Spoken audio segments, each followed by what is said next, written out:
Humans are creatures of habit, and a lot of us creatures are in debt. What habits got us there? Welcome to Wealthworth. If you are new here, please subscribe and hit the notification bell for more interesting videos. How did we fall into a life of anxiety over credit card bills, paying off loans and avoiding calls from debt collectors? It was largely a matter of habit. Thanks to research by Thomas E. Corley, we know what those habits are. Corley is a financial planner and author who spent 5 years studying millionaires. He wasn't out to discover the investment strategies they shared. He wanted to find out general stuff, like how they lived, what TV shows they watched, what they ate. Those habits can be as crucial to building wealth as investing in the right stocks. Corley interviewed 233 people who make at least $160,000 a year in gross income and have $3.2 million in net assets. The majority of them, 177 in all, were self-made millionaires. Those creatures obviously have the right habits to acquire wealth, but what about the other side of that coin? Do low-income people share lifestyle habits? Corley interviewed 128 Americans who make $35,000 or less in gross annual income and have $5,000 or less in liquid assets. The research showed wealthy people indeed have what Corley calls rich habits. Among them are they don't watch more than 1 hour of TV daily, they count calories, and, at the risk of sounding like your mother,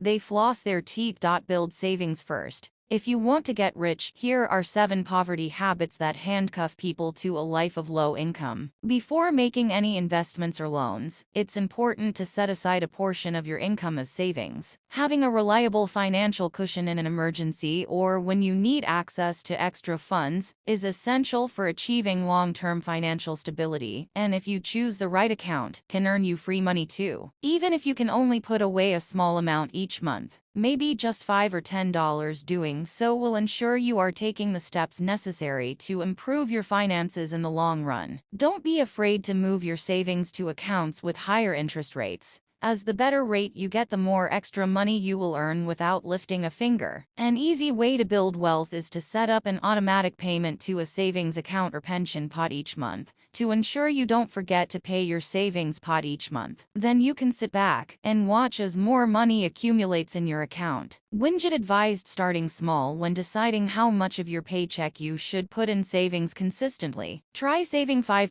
10%, and work your way up to 25%, she said. If you have specific savings goals, for example, a new car, house, wardrobe, vacation, etc., then start saving 1%, 2% for each of those. Set financial objectives and goals. Rich people are goal setters. They list what they want to achieve daily, weekly, monthly, and they can tell you where they want to be in 20 years. It's important to have a clear vision of what you want your financial future to look like in order to build wealth. This could include anything from buying valuable assets like a house, being able to live off rental income, or taking an extended vacation or investing in stocks and bonds. When setting your goals, try to avoid broad statements like "I want to save money." Instead, write something like "I want to save $20,000 over 5 years, so that I can put a deposit on a house and stop renting." Now your goals are short-term and specific, while providing a great motivation to stay disciplined when it comes to keeping on track with your budgeting. By creating clear, quantifiable goals that tap into motivations such as family,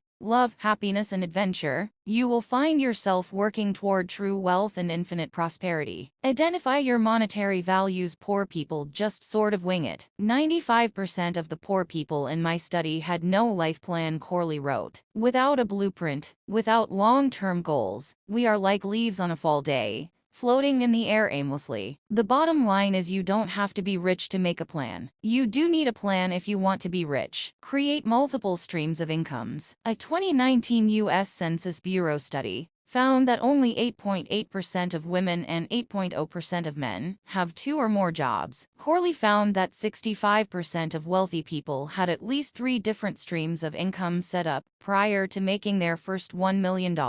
Poor people have one income stream, he wrote. Their eggs are all in one basket. So, if you lose your job, you run into a medical emergency, or you fall behind paying bills, your single source of income probably isn't going to be enough to bail you out. Avoid toxic relationships. Psychology plays a huge role in wealth accumulation. It may sound corny, but a can-do attitude is a must. It's hard to maintain one if you associate with can't-do people. Corley found that only 4% of low-income people associate with success-minded people. You are only going to succeed in life if you surround yourself with the right type of people, he wrote. That is to say, people who are encouraging, positive, curious, and helpful. Pay off debt. Getting out of debt can be a challenge and takes discipline, but it's essential if you want to create financial stability and pave the path towards wealth. One way of moving towards being debt-free is the debt snowball method, which can help clear student loan debt, credit card debt, and other funds owed in a manageable way. This method starts by organizing your debt from smallest balance to largest. Each month, you pay the minimum on all the debt, except for the one with the smallest balance, and then you dedicate as much money as possible to it until it's gone. After that loan is paid off, you move on to the next smallest one and apply those same tactics until all your debt is gone. This incremental approach helps to keep you motivated and ensure success over an extended period of time. Taking the steps to begin life free from debt opens up a world of possibilities. Once you are debt-free, be strict on the only debt that you will be willing to take on again. This should be for important purchases such as further education and furnishing a home, not day-to-day shopping habits. Start investing. Investing your money is an important part of creating and building wealth. While your career may provide the majority of your income, investing can supplement that and help you to reach specific financial goals. The great thing about investing is that it needn't be complicated. A simple index-based mutual fund portfolio with regular monthly deposits should suffice for those looking for an easy option to increase their savings quickly. For those who prefer a more hands-on approach, there are more complex and involving types of investing,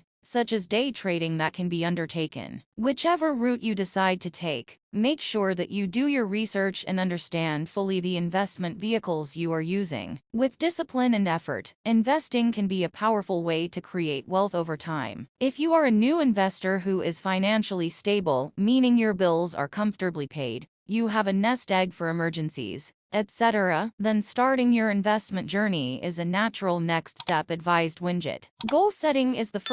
Thanks for watching. Please subscribe.